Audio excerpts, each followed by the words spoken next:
certainty versus uncertainty. In traditional software development, the waterfall model was used for a long time. It defines very clear and consecutive steps to build a product that is only usable as a whole at the end after completing all these steps. In every step, you have to complete a detailed and comprehensive work in order to move to the next step. If the work on any previous step is incomplete, contains errors, or new requirements are needed, those changes are very difficult and expensive to address.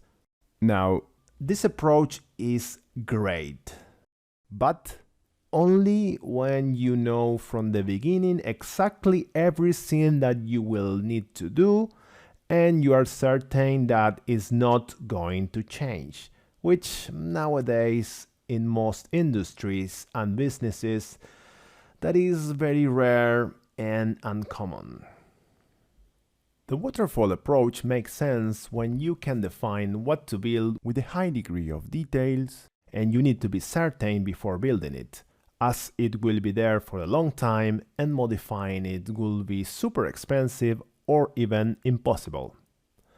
If I ask an architect to build a house for me and as soon as I move in I say, you know what, I would like to tear down that wall and put it over there.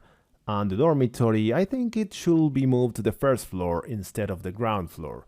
Well, it would have been better to define that before building the house, right? Because now those changes will cost me a fortune. In the old days, software development was compared to civil engineering.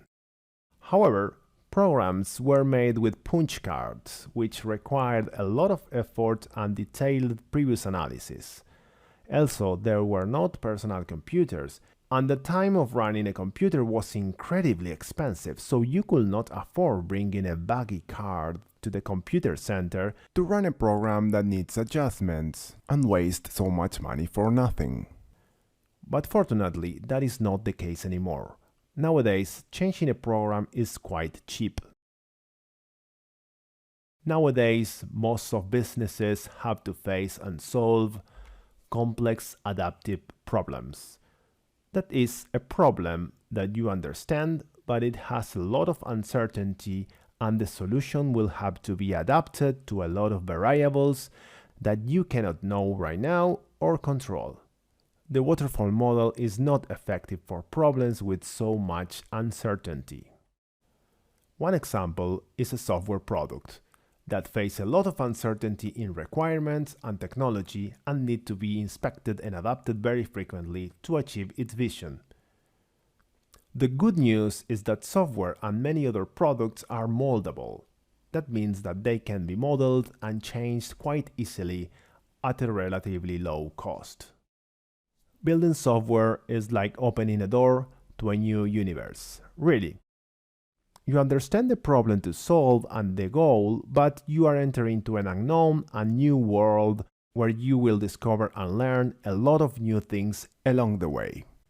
In the upcoming sections, you will learn how to deal with uncertainty and adapt your product to unexpected changes in the business.